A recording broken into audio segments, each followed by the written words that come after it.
Hello everyone, today we would like to explain about the elements of poetry.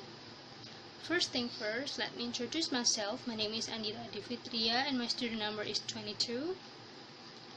And I would like to explain about the first element of poetry, which is the voice and tone. When we hear someone's reading a poem, we could automatically hear the person's voice.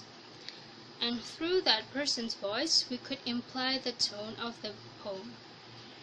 Tone could be playful, irony, or even regretful, depends on the audience's feelings toward a poem.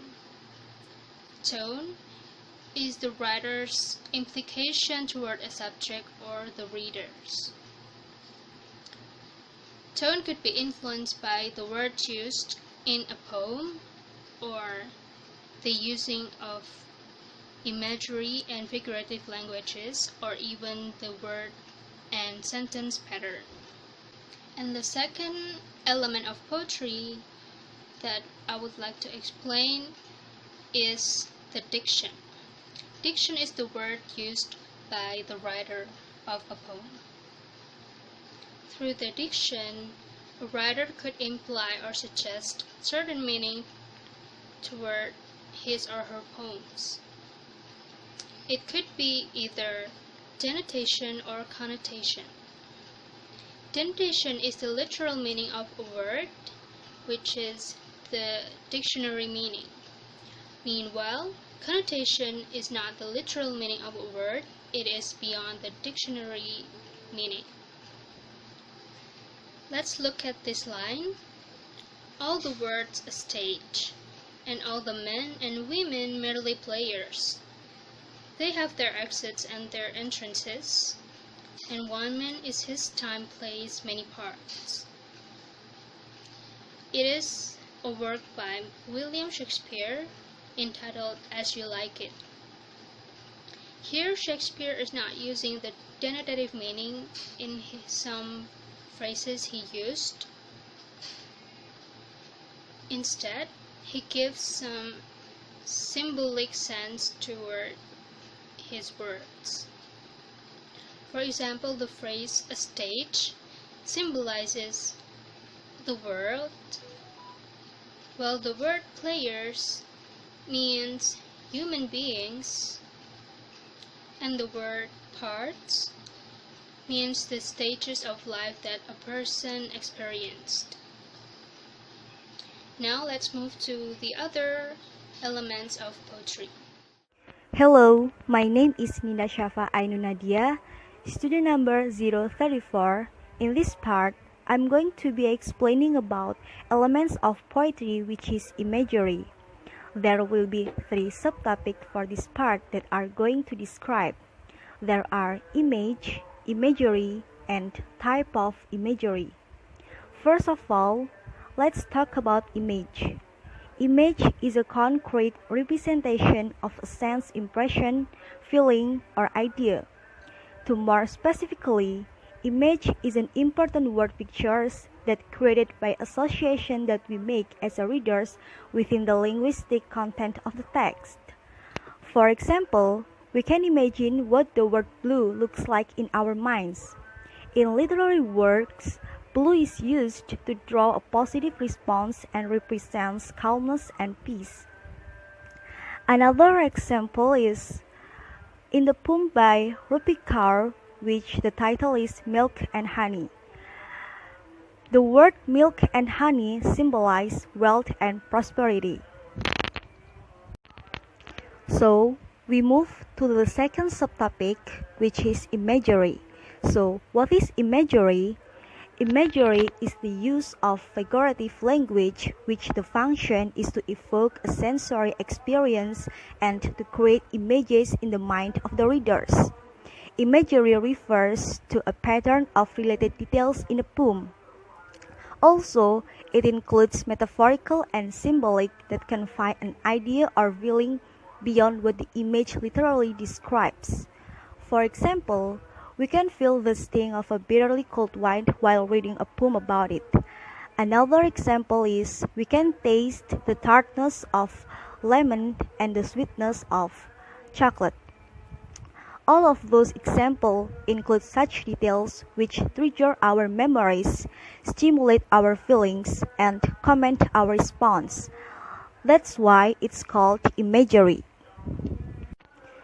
Now, we are in the last subtopic of imagery.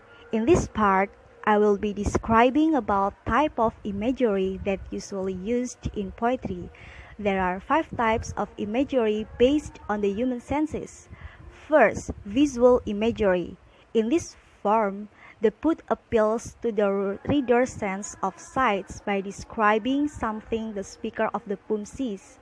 It includes colors, patterns, size, and shapes. Auditory imagery is the second type of imagery. Auditory imagery describes what we hear. It could be from music, noise, and silence. It also includes enjoyable sounds such as beautiful music. Third, olfactory imagery. The poet appeals to the reader's sense of smell by describing something the speaker of the poem inhales. Nice fragrance and bad odors are kinds of olfactory imagery. The fourth is gustatory imagery. It describes what we taste. For example, the sweetness of candy, the sourness of lemon, and the saltiness of French fries. The last one is tactile imagery. Tactile imagery describes what we feel or touch. Texture such as rough and smooth, the movement while doing activity like swimming, and the temperature of cold water, and the touch while holding hand. Those are kind of tactile imagery. So, this is from me. The next chapter will be described by my friend. Thank you. Hello, let me introduce myself. My name is Yuve Lawaahiztsahla and my student number is 033. Okay, now I will tell about the next element of poetry, that is figure of speech. What is figure of speech? Figure of speech is word or phrase that possesses a separate meaning from its literal definition. And poetry has 2 figure of speech. There are simile and metaphor. And the first is simile. Simile is a figure of speech that compares between 2 unlike things. It uses the words like or as. For example, her smile like sunshine. And the second is metaphor. Metaphor is a figure of speech that describes something as though it was something else. It uses the words is or are. For example, the stars are diamond in the sky. Hello everyone, so my name is Yuninda Putri, and here I'm going to explain about open form poetry, which is one of the types of poetry. So, poetry, as we know, usually ties in several rules, but in open form, poems have already been simplified by reducing the usage of imagery, rhyme, and meter, and so on. But that doesn't mean that writing poem is easy. It is easy if you write it carelessly. Open form poems used to be called free verse. Free verse, from the French word vers libre. Vers libre. However, William Carlos Williams said that verse cannot be free in the sense of having no limitations or guiding principle. But what does that mean? It means that poem, even its open form, is not 100% free from the rules that underlies it. However, in the open form poems, as I already said before, it's just reducing the usage of the rules, such as reducing the usage of imagery, rhyme, or meter, and so on. So it doesn't mean that open form poems is 100% free from the rules that usually we see in the general poem. Therefore, there are several names to substitute the name free verse. For example, organic poetry, composition by field, raw poetry, and of course, open form poetry. In open form, there's no law requires a poet to split thoughts in the verse lines at all. Let's see T.S. Eliot, which has written a poem called prose poetry. So, what is prose poetry actually means? So, prose poetry is very much like a short story. The poem is written in paragraph with the minimal usage of rhyme and also meter, imagery, and so on and so forth. It's just very much like a short story, but it's actually a poem. Let's see the example of T.S. Eliot's poetry. So, this is a poem by T.S. Eliot called Hysteria. In this poem, we can see that there's no stanza that separates the sentences in this poem. Also, there's a dialogue here in the line, if the lady and gentleman wish to take their tea in the garden, if the lady and gentleman wish to take their tea in the garden. It's a dialogue which very much like short story, but actually a poem itself. And also, we can see that there's no rhyme here. The structure, it's very much like a story. It's actually like a paragraph. Yes, that's why it's very different from the general poem that we see. So that's all from me, and the second explanation will be explained by my friend. Thank you.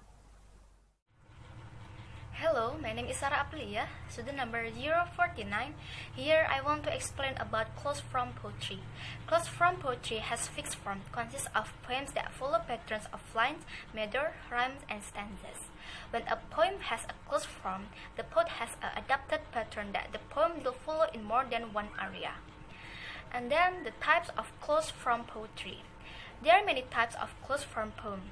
Each one follows a model based on several varying factors, and it serves a different purpose according to the effect the poet wishes to create. The first one is sonnet. The sonnet is a 14-line poem written in iambic pentameter, employing one of several rhyme schemes and adhering to a tightly structured thematic organization. The name is taken from the Italian sonetto, which means a little sound or song. The second is tanka. The tanka is a form of vaka consisting of 5 lines and follows the Moore pattern 5-7-5-7-7. This poetic form was formed and collected during the latter period of composing the Kojiki and Nihonshoki, as well as the early period of the compilation of the Manyoshu. To this day, tanka is still a popular form of poetry in Japan. The third is limerick. Limerick is a form of rhyme, usually humorous and often harsh, of 5 lines, especially a tapestry with the strict rhyme scheme of the AABBA, where the first, second, and fifth line rhymes, while the third and fourth lines are shorter and share different rhymes. The fourth is cinquain. Cinquain is poetic form class that uses a 5-line pattern, formerly used to describe any 5-line shape, now refers to one of several forms defined by specific rules and quatrains. And the last one is villanelle. Villanelle is a poetic form with 19 lines and a strict pattern of repetition and a rhyme scheme. Each villanelle is comprised of 5 tercets, i.e. a 3-line stanza, followed by 1 quatrain, a stanza with 4 lines. So, that's all from our group. We hope you understand what we have explained. Thank you.